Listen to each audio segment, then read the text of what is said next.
ஐந்து கரத்தனை யானை முகத்தினை இந்தின் இளம்பிறை போலும் எயிற்றனை நந்தி மகந்தனை ஞான கொழுந்தினை புந்தியில் வைத்தடி போற்றுகின்றேனே.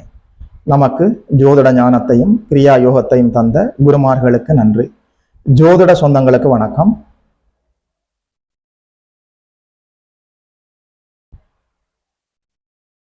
இன்றைக்கு இந்த பதிவில் 2025ஆம் ஆண்டு சனி வக்ரம், இந்த அமைப்பு சனியினுடைய வக்ரம் ரிஷபராசிக்காரர்களுக்கு என்ன பலன்களை கொண்டு வர இருக்கிறதுன்னு சொல்லி பார்க்கலாம். வக்ரம் என்று சொல்கிற போது பின்னோக்கி நகர்வது என்று சொல்லி அர்த்தம் இல்லை, இயல்புக்கு மாறாக செயல்பட போகிறார் என்று அர்த்தம். ரிஷபராசிக்கு 11ஆம் இடத்தில் அமர்ந்திருக்கக்கூடிய இந்த சனி பகவான் கும்பத்துக்கு வரவில்லை, மீனத்திலேயே 11ஆம் இடத்திலேயே அமர்ந்து அங்கேயே வக்ரம் அடைகிறார். எல்லா கிரகங்களிலும் 2 கிரகங்கள் மட்டும்தான் பின்னோக்கி ஆன்டி கிளாக் வைஸில் நகரக்கூடியவர்கள். ராகுவும் கேதுவும் ஆன்டி கிளாக் வைஸில் பின்னோக்கி நகரக்கூடியவர்கள். ஒரு எந்த கிரகமும் அது வக்ரம் அடைந்தாலும் கூட பின்னோக்கி நகர்வதில்லை. வக்ரம் என்று சொல்கிற போது இயல்புக்கு மாறாக செயல்படுவார்கள். 9-10 தர்ம கர்மாதிபதி சனி பகவான், ரிஷபத்திற்கு ஒரே யோகாதிபதி, இயல்புக்கு மாறாக செயல்பட போகிறார் சொன்னால், சனியினுடைய இயல்பு என்று சொல்லி பார்க்கிற போது சோம்பல், பிடிவாதம், மறதி, தாழ்வு மனப்பான்மை, குற்ற உணர்வு, தடை, தாமதம், இது போன்ற அமைப்புகள் அவருடைய இயல்பான அமைப்புகள். இப்போது நீங்கள் மறதியிலிருந்து விடுபட்டு நல்ல ஞாபக சக்திக்குள் வர முடியும்.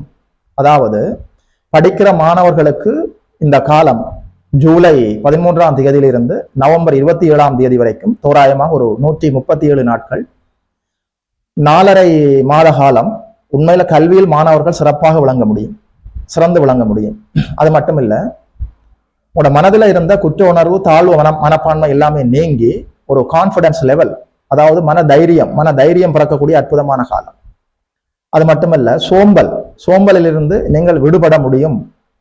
உற்சாகம், ஒரு புத்துணர்ச்சி, இது போன்ற அமைப்புகள் இயல்பாகவே கிடைக்கக்கூடிய காலம்.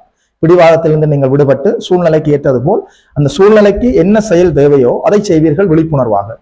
பிடிவாதம் இருக்காது. இது பொதுவான பலன்கள். உங்களுடைய பிறந்த ஜாதகத்துல சனி வக்ரம் அடைந்திருந்தால் நற்பலன்கள் இன்னும் சற்று அதிகமாக இருக்கும். உங்களுடைய பிறந்த ஜாதகத்துல மீனத்திலேயே சனி அமர்ந்திருந்தால் உண்மையில இந்த வக்ரம் என்பது உங்களுக்கு இன்னும் அதிகப்படியான பலன்களை, நல்ல பலன்களை ரிஷபராசிக்கு கொண்டு வரும்.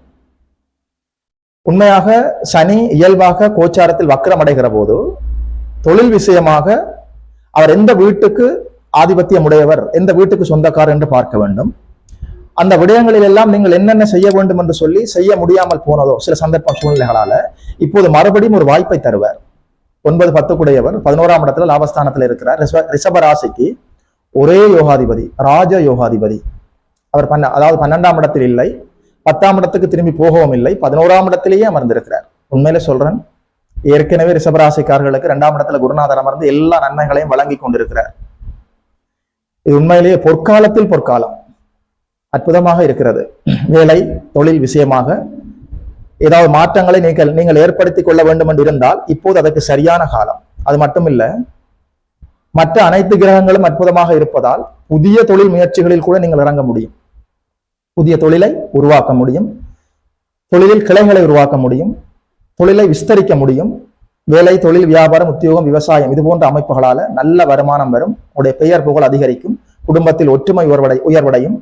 வெளிநாடு சென்று நல்லபடியாக படிக்க வேண்டும் என்று இருந்தாலும் சரி, வெளிநாடு சென்று ஒரு தொழில் வாய்ப்பை உருவாக்க வேண்டும் என்று சொன்னாலும் சரி, சும்மா ஒரு டூராக போயிட்டு வரலாம் என்றாலும் சரி, நல்லபடியாக வெளிநாட்டு வாய்ப்புகள் கைகூடி வரும். அரசாங்க வேலை கிடைக்கும்.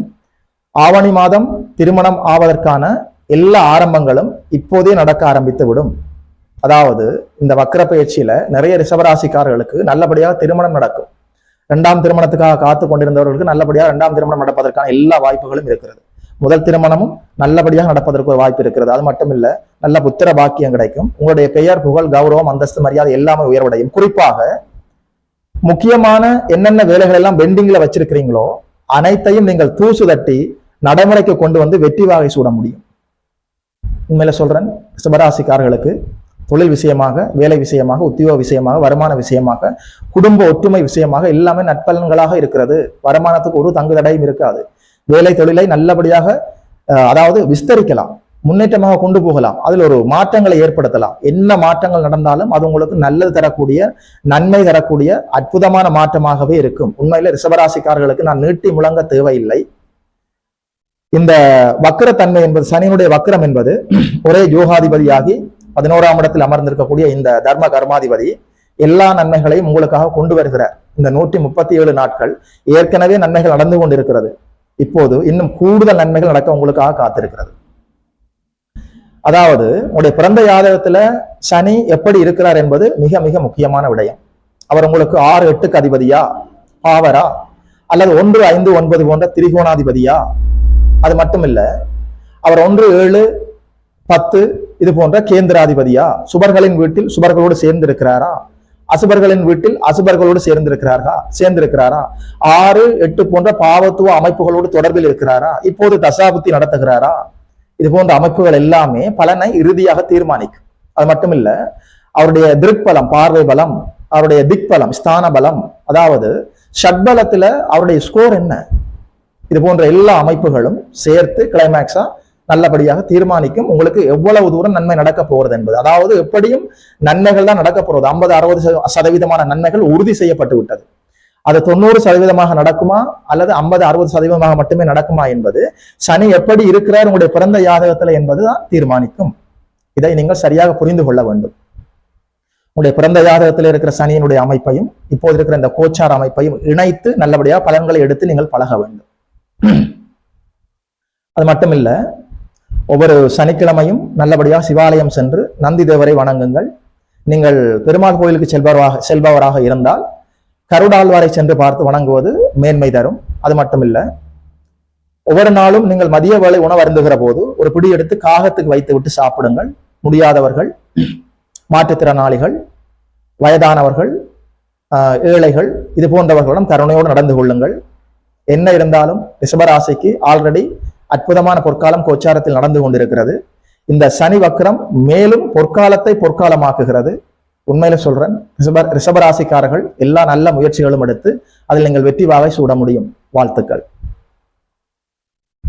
யோகி மதன் அஸ்ட்ரோஸ் என்ற யூடியூப் சேனலை சப்ஸ்கிரைப் செய்திருக்கின்ற அனைத்து தோழர்களுக்கும் தோழிகளுக்கும் என் மனப்பூர்வமான நன்றிகள். இதுபோல இன்னும் ஒரு அற்புதமான வீடியோவில் சந்திக்கிறோம். நமஸ்காரம்.